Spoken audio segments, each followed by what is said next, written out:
Kisah pun dimulai, dengan diperlihatkan seorang wanita bernama Laura, yang merupakan seorang jurnalis investigasi, yang kembali bangkit dari vakumnya untuk menjalani pekerjaannya ini lagi, yang dimana dirinya sebelumnya telah mengalami traumatis dari investigasinya pada kasus sebelumnya, yang dikabarkan hampir mengancam nyawanya. Namun kali ini, dirinya mendapatkan undangan untuk melakukan tugasnya meliput sebuah acara penggalangan dana amal Yayasan Kanker di Norwegia, dengan menaiki kapal super yacht mewah bernama Aurora Borealis, milik seorang miliarder bernama Richard. Ia pun memberikan informasi tentang tugasnya itu pada rekannya yang bernama Rowan, yang saat ini dirinya cukup bersemangat dengan tugasnya, karena kali ini dirinya akan ditugaskan untuk meliput acara kemanusiaan di lintas negara, dengan menaiki kapal mewah, apalagi tugasnya ini bisa menjadi sekaligus liburan bagi dirinya, merasakan pengalaman pelayaran yang begitu mewah. Bagaimanapun juga, Rowan sebagai kawan yang baik, mengingatkan Laura untuk tetap berwaspada dengan tugasnya itu, karena apalagi dia akan berada di lautan lepas, yang mungkin kejahatan akan kembali terjadi. Namun Laura memintanya untuk tak mengkhawatirkannya, karena dirinya yakin bisa mengatasi masalah itu, belajar dari pengalamannya sebelumnya. Singkat cerita, Laura pun mulai perjalanan menuju ke kapal tersebut bersama salah satu tamu undangannya yang bernama Adam, dengan menaiki speedboat untuk mencapai kapal tersebut yang berada di lautan lepas.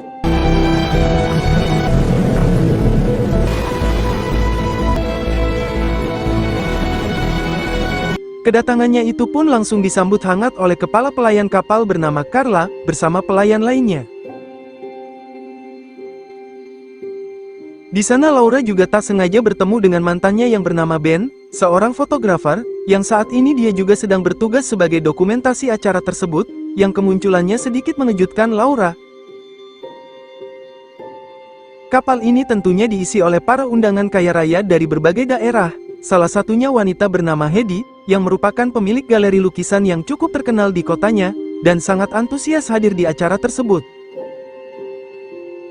Lalu asisten kapal yang bernama Sigrid, langsung membagikan kamar para tamu, termasuk juga dengan Laura, yang menempati di kamar nomor 8. Setelah semua sudah siap, kapal pun langsung berlayar meninggalkan pelabuhan, dan perjalanan paling bergengsi pun dimulai. Di dalam kapal, semua tamu pun berkumpul di aula, yang mereka semua akan mendengarkan sambutan dari Richard. Sang pemilik yayasan sekaligus kapal ini, mengumumkan tentang acara ini yang akan dilaksanakan di Norwegia, dan memakan waktu selama 3 hari full di atas kapal, dan tujuan amal Yayasan Kanker ini dibentuk, sebagai dedikasinya pada istrinya yang bernama Annie, yang saat ini juga mengalami kanker stadium akhir, dan berharap yayasan ini bisa membantu para penderitanya yang saat ini sedang berjuang melawan kankernya. Pada saat itu, ada satu speedboat yang sedang datang mendekati kapal ini, yang tak lain itu kawan Richard yang bernama Denny, salah satu musisi senior yang pernah terkenal pada zamannya. Di malam acara makan malam bersama, Laura bersiap-siap memakai gaunnya yang begitu mewah dengan bangga. Kemudian di saat ia keluar dari kamarnya, dirinya melihat Ben mantannya bersama wanita lain dari kejauhan, dan ia pun langsung bersembunyi sebentar di sebuah kamar nomor 10. Yang di situ ia kebetulan melihat seorang wanita berambut pirang mengenakan hoodie, yang sama sekali tak dikenalnya. Sorry. Kemudian Laura berkumpul bersama para undangan lainnya di ruang makan, menikmati menu makan malamnya yang begitu mewah. Pada saat itu, Sigrid memberitahukan pada Laura, jika saat ini Annie ingin bertemu dengannya di suatu tempat.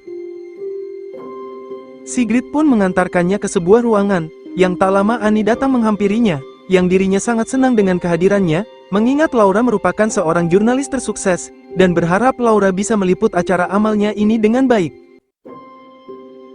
Kemudian Annie memberikan sepucuk kertas wasiat padanya, berisi pidato tentang dirinya, yang berencana akan memberikan seluruh harta kekayaannya pada yayasan tersebut, mengingat mungkin hidupnya tak akan lama lagi, dan ia meminta Laura untuk menyampaikan surat wasiat itu pada publik, setelah dirinya tiada.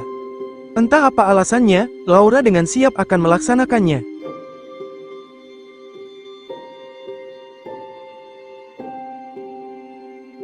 Saat ia akan kembali ke kamarnya, ia lagi-lagi bertemu dengan Ben, yang sangat terpesona dengan penampilannya, dan sedikit menggodanya. Tetapi Laura sendiri menanggapinya dengan santai, mengingat dirinya kini telah move on, dan tak ada pikiran untuk kembali bersamanya. Di saat tidurnya, Laura tiba-tiba mendengar suara gaduh dari seorang wanita di dekat kamarnya yang nomor 10, yang bersamaan dengan suara benda yang jatuh ke laut.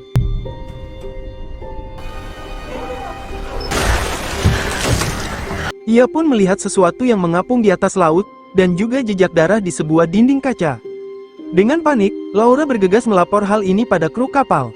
Mendengar pesan tersebut, dengan sigap para kru kapal pun bergegas menjawab laporan tersebut dengan profesional. Starboard side, cabin 10. This is the old assistance. Kemudian mereka pun datang menghampiri kamar Laura, dan ia pun langsung memberitahukan tentang seorang tamu yang diduga dari kamar nomor 10, yang jatuh dari kapal ini. Laura juga menjelaskan ciri-ciri wanita tersebut, yang sebelumnya ia tak sengaja bertemu dengan dia di kamar ini. Namun Adis kapten kapal ini pun mengatakan faktanya, jika kamar ini tak pernah ada penghuninya dari awal. Tak sampai di situ, ia pun menunjukkan noda darah di dinding pembatas kamar, yang ternyata tiba-tiba langsung menghilang. Karena pengakuan Laura tak terbukti, maka Adis pun memutuskan menghentikan investigasi ini, dan mengunci kamar nomor 10, lalu mereka pun langsung membubarkan diri. Laura pun sedikit shock, dengan keanehan yang terjadi, dan bertanya-tanya tentang siapa wanita yang ia lihat sebelumnya. Namun Laura sendiri masih yakin, jika wanita di kamar nomor 10 itu benar-benar ada. Maka dari itu, ia pun meminta Richard mengumpulkan semua kru kapal ini, yang mungkin wanita itu bagian dari awak kapal tersebut.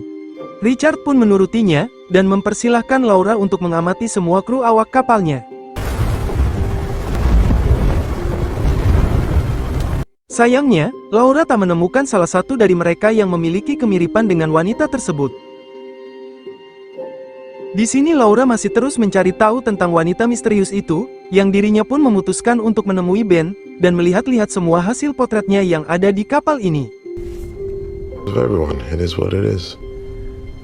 Namun makin teliti, ia pun menemukan sebuah foto, yang di sana terdapat sosok wanita yang mirip dengan dirinya lihat.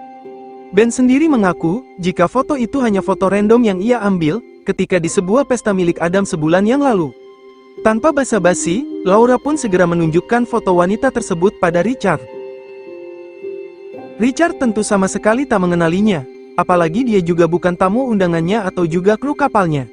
Adam sebagai pemilik pesta sebelumnya juga mengaku tak mengenalnya, mengingat di sana juga banyak wanita yang dia undang, tetapi tak ada satupun yang dirinya ingat. Di sini mereka semua juga tahu, mungkin Laura masih terbayang-bayang dengan traumanya yang menimpanya sebelumnya, sehingga ia meminta Laura untuk menenangkan pikirannya sejenak, dan memintanya tetap fokus dengan tugasnya saat ini. Laura pun menenangkan dirinya sambil luluran masker dengan santai, tetapi dari balik dinding, terdapat seseorang yang datang mendekat, yang saat Laura menyadarinya, orang tersebut memintanya untuk berhenti mencarinya melalui tulisan tersebut. Laura mengira, mungkin ini ulah dari pelayan tersebut, namun pelayan itu mengaku sama sekali tak melakukannya, terlebih lagi dengan Adam, yang dari tadi dirinya berada di ruang sauna. Laura pun tak tinggal diam, ia pun langsung menuju anjung kapal, untuk melihat rekaman CCTV di ruangan itu.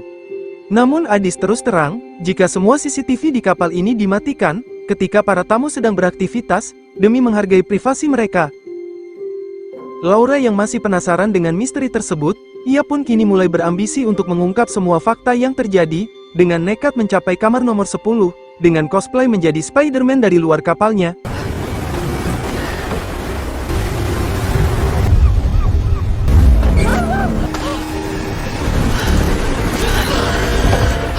Kemudian ia mencoba mencari jejak dari wanita tersebut di kamarnya, dan ditemukanlah beberapa utas rambut milik wanita itu di toilet. Laura pun menunjukkan pada Ben tentang rambut tersebut, sebagai bukti bahwa dirinya tak berkhayal.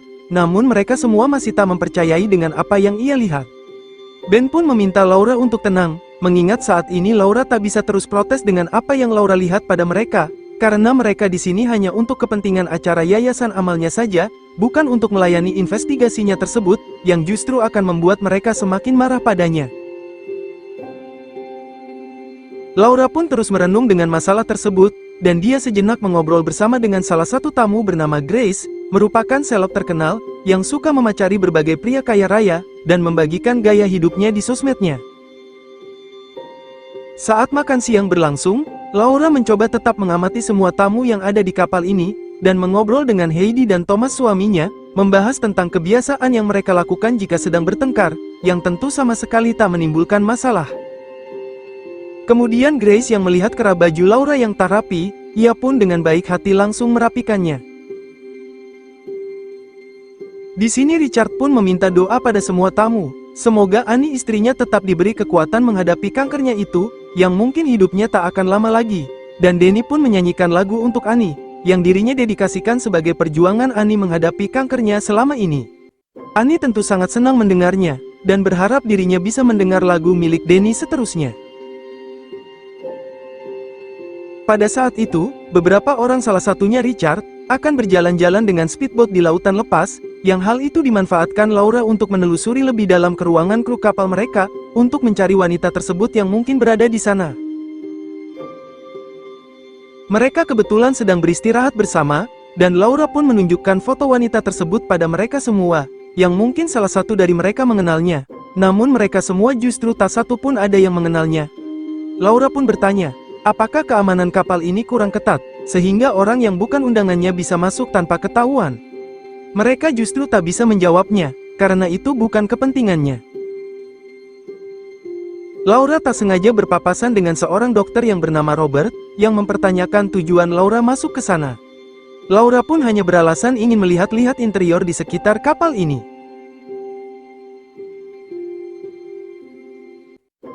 Lalu Laura kembali ke kamarnya, yang dimana kamarnya tampak sehabis dimasuki seseorang, yang di situ ia menemukan kancing baju di lantai. Untungnya, rambut wanita yang ia sembunyikan di wastafelnya masih aman, dan ia pun segera membawanya pergi. Kemudian Laura berjalan-jalan sejenak di sekitar dek kapal, dan tepat saat itu, Richard dan kawan-kawannya telah kembali dari jalan-jalannya, dan melihat Ben yang sedang asyik berdua bersama Grace. Namun sesuatu mengejutkan pun mulai terjadi.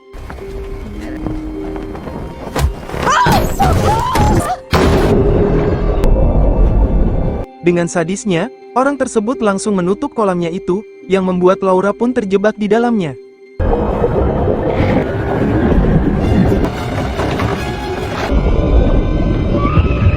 Kebetulan Heidi yang mengetahuinya pun segera melapor pada mereka semua. Beruntungnya, Laura berhasil diselamatkan, dan ia pun mengaku, jika ada seseorang yang mendorongnya, namun lagi-lagi mereka semua tak ada yang mempercayainya. Karena Richard dan lainnya yakin, jika di dek kapal atas, mereka hanya melihat Laura sendirian di sana.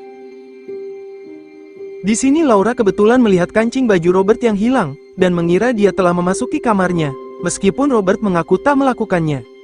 Dalam kepanikannya itu, ia menyadari, jika mantel jasnya yang berisi rambut wanita itu tak bersamanya, dan ia bergegas untuk menuju ke ruang laundry. Sigrid pun mengaku, jika mereka hanya menemukan ponselnya saja di mantelnya, dan tak ada barang lain lagi di situ. Pikiran Laura pun makin kacau, sehingga dirinya pun langsung menyalahkan Ben, karena hanya dia yang tahu soal rambut tersebut.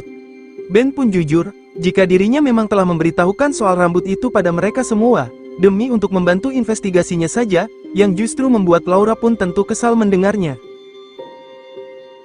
Di tempat lain, setelah mendengar tragedi yang menimpa Laura, Danny pun memutuskan untuk mengundurkan dari undangan tersebut, mengingat citra dirinya sebagai public figure tak ingin rusak di depan idolanya, hanya gara-gara masalah tersebut, meskipun Richard berupaya untuk menghalanginya. Karena masalah itu pun, beberapa orang pun mulai membencinya, dan menganggap Laura kini sudah kehilangan kewarasannya, hingga merugikan mereka semua. Pada saat merenung di kamarnya, seseorang mengetuk pintu kamarnya, dan dengan hati-hati, Laura pun mencoba untuk memeriksanya dari balik lubang pintunya, yang di sana terdapat seorang wanita yang pergi meninggalkannya. Laura pun langsung mengejar wanita itu, yang makin dikejar, wanita itu makin menjauh. Wanita itu menuntun Laura hingga menuju ruang mesin kapal.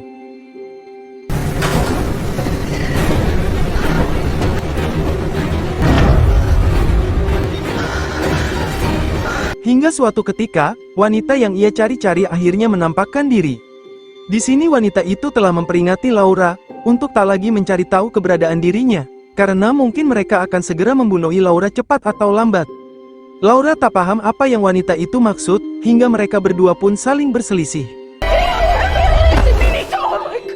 Wanita itu tak lain adalah Annie.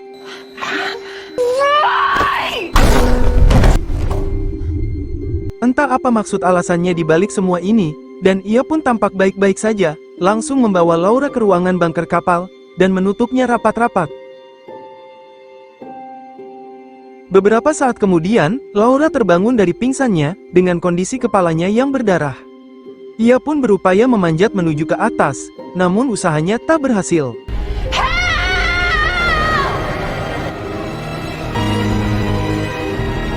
Di sini Laura mulai merenung tentang apa yang ia lihat, dan setelah dipikir-pikir, wanita yang ia lihat bukanlah Annie.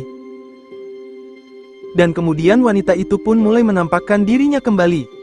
Laura pun bertanya siapa dia sebenarnya, dan di mana Annie sekarang. Karena ia merasa didesak terus, wanita itu pun akhirnya mengungkapkan fakta sebenarnya apa rencananya saat ini, yang di mana dirinya hanyalah orang suruhan dari Richard, yang memintanya untuk menyamar menjadi Annie dalam sehari, untuk menandatangani surat wasiat tentang warisan pada pengacaranya, agar semua warisan itu jatuh ke tangan Richard, yang memang sebenarnya semua harta kekayaannya itu masih atas nama dari Annie.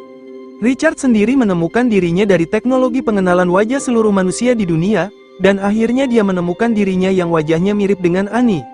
Kemudian Richard mengundangnya di pesta milik Adam sebulan yang lalu untuk bertemu dengannya, dan membayarnya dengan uang $1 juta untuk melakukan perannya itu. Karena dia tergiur dengan tawarannya itu, ia pun setuju, lalu akhirnya Richard pun menyelundupkan dia masuk ke dalam kapal ini, dan menaruhnya di kamar nomor 10, dan membicarakan tentang rencananya itu. Entah tanpa diduga, Annie tiba-tiba masuk ke dalam kamar itu, yang tentu membuat suasana pun mulai tak kondusif.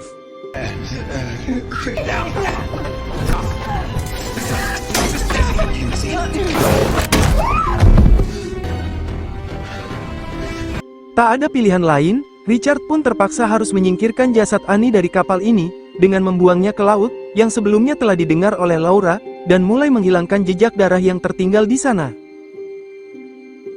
Wanita itu mengenalkan namanya yakni Carrie, dan juga menjelaskan alasan dirinya rela melakukan ini, hanya demi menghidupi putrinya, selepas suaminya tiada.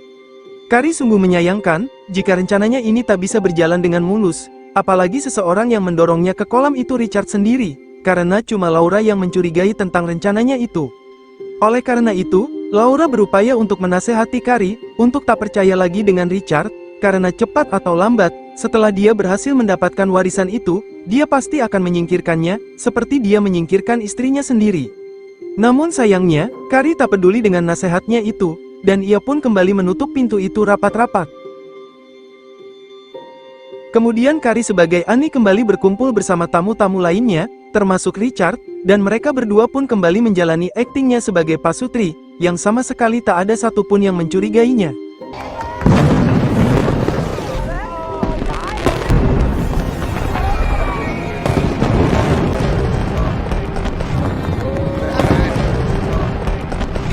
Di kemeriahan ini, hanya Ben sendiri yang janggal dengan keberadaan Laura di mana.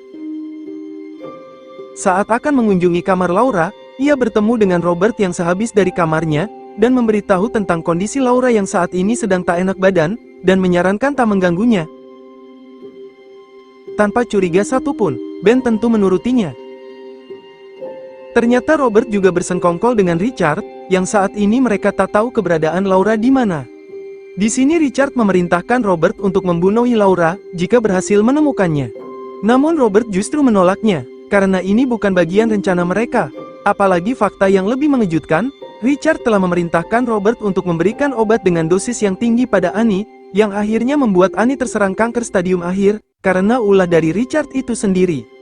Richard justru mengancamnya, jika bukan karena dirinya, Robert tak mungkin akan bisa hidup mapan seperti ini, dan dirinya tak segan-segan akan menarik semua aset hartanya itu, jika masih saja membangkang perintahnya. Tanpa mereka sadari, percakapan mereka berdua pun tak sengaja didengar oleh Carrie itu sendiri. Tanpa sepengetahuan Richard, Carrie kembali menghampiri Laura di bunkernya, dan mengatakan semua apa yang ia dengar dari percakapan itu. Laura pun menyarankannya untuk segera melaporkan Richard ke polisi, karena cepat atau lambat, dia pasti akan membunuhnya lebih dulu, setelah penandatanganan warisan itu. Perjalanan kapal itu akan segera sampai 2 jam lagi, dan Laura meminta Kari mempertimbangkan keputusannya itu, sebelum semuanya terlambat, dan Laura berjanji akan membantunya membereskan masalahnya itu. Setelah perjalanan cukup panjang, akhirnya kapal itu akan segera tiba di daratan Norwegia, dan para tamu pun bersiap-siap mengemasi semua barang-barangnya, karena mereka semua akan menaiki perahu yang terpisah dari kapal ini. Laura sendiri yang akan mencoba keluar dari bunker ini, tiba-tiba terdapat Robert yang sedang berkeliling di sekitar ruangan itu, dan Laura pun segera bersembunyi.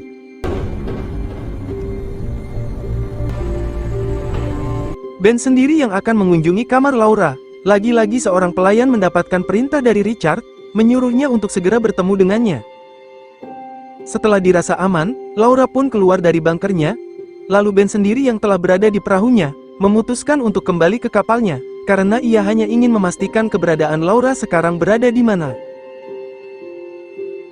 Di sini Laura langsung menuju ke ruangan tempat Annie menyimpan surat wasiatnya itu, dan segera mengambilnya.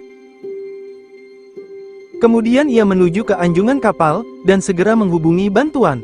Namun bersamaan dengan itu, Robert pun muncul mendekatinya, yang dirinya berencana akan membiusnya. Namun ia tak bisa lari begitu saja, karena Addis yang juga sekongkol dengan Richard langsung menghadangnya.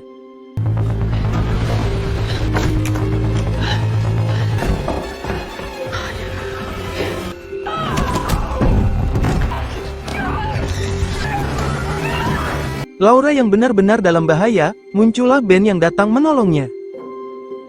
Nahasnya, suntikan itu justru mengenai dirinya, yang ternyata itu adalah suntik eutanasia, atau suntik mati. Dalam kondisinya yang mulai sekarat, Ben tetap berjuang di titik darah penghabisan membantu Laura.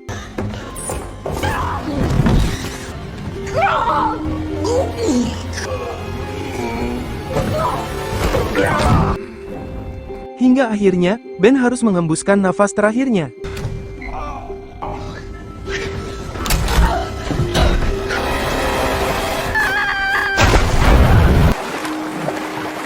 Dengan sekuat tenaga, Laura terus berenang mencapai daratan yang tak jauh darinya, yang bersamaan dengan perahu Richard yang juga dalam perjalanan menuju ke dermaga.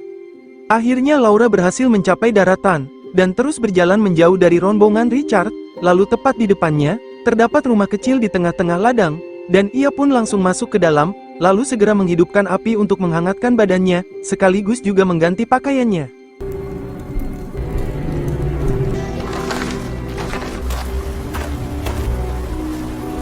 Di sisi lain, Richard yang telah sampai di daratan, mendapat informasi dari Robert tentang tragedi di kapal sebelumnya, dan dirinya mengira, mungkin Laura telah mati tenggelam, karena air laut ini sangat dingin. Merasa sudah aman, sesuai yang diperkirakan oleh Laura, Richard memerintahkan Robert untuk segera menyingkirkan Kari, setelah penandatanganan wasiat Annie selesai. Singkat cerita, Richard dan Kari telah berada pada penandatanganan wasiat tersebut, di hadapan para pengacaranya. Ya. I feel fine. Sementara Laura sendiri, kini telah berada di rumah tempat mereka berkumpul, dan ia diam-diam langsung memasukinya, tanpa sepengetahuan orang di sana. Saat akan menuju ke ruangan mereka, ia pun berpapasan dengan Sigrid. Laura pun segera memberitahukan tentang fakta kebusukan sebenarnya dari Richard padanya, dan juga memberikan surat pidato Annie tentang pencabutan hak warisnya pada Richard, dan ia bisa membuktikan kebenarannya itu nanti. Tibalah di malam acara pembukaan amal yayasan tersebut, semua tamu pun berkumpul di sebuah aula, yang di sana Richard memberikan sambutan pada mereka semua, bersamaan dengan Kari yang juga ikut berdiri di sampingnya. Kehadiran Laura di sana benar-benar tak diketahui oleh Richard, dan di sini Laura mulai menjalankan rencananya, dengan langsung menaiki panggung mereka, dan berencana akan memberikan sebuah pidato dari Annie. Awalnya Richard menyuruh keamanan untuk membawa Laura pergi, namun para tamu di sana menolak Richard mengusir Laura, dan mereka ingin mendengarkan pidatonya tersebut. Kemudian Laura langsung membicarakan tentang keinginan terakhir Annie, yang saat ini semua aset dan dokumen warisan Richard atas nama dirinya, ingin memberikan seluruh harta warisannya pada yayasan amal tersebut, sehingga Richard tak lagi memiliki hak untuk ikut campur pada warisannya itu, bahkan tak bisa memilikinya sepeser pun. Para tamu di sana pun cukup terkejut mendengarnya, Apalagi Kari yang masih menyamar menjadi Annie, membenarkan apa yang pidato itu tulis. Richard tentu panik setengah mati, dan menyangkalnya, bahwa apa yang Annie katakan tidaklah benar. Tetapi Laura dan Kari terus memberikan kepercayaan pada semua tamu, bahwa apa yang Annie tulis itu benar-benar valid, dan telah resmi menjadi keputusannya. Richard pun semakin terpojok dengan intimidasi yang diberikan oleh Laura dan Kari, hingga akhirnya, You're not even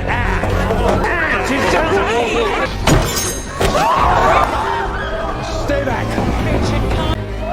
Stay. Get out. kemudian Richard menggiring Kari keluar dari gedung ini, dan membawanya pergi menuju ke dermaga. Laura pun tak tinggal diam, dan langsung mengejarnya.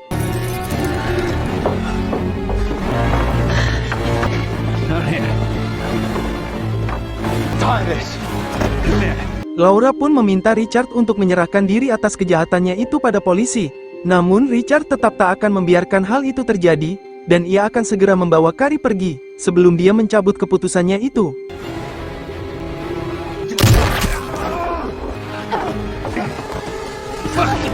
Fucking did it.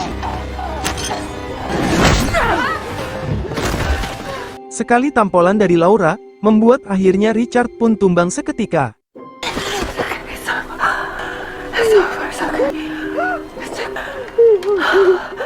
Bersamaan dengan itu, tim kepolisian pun tiba di lokasi, yang mereka sebelumnya telah dihubungi oleh Sigrid.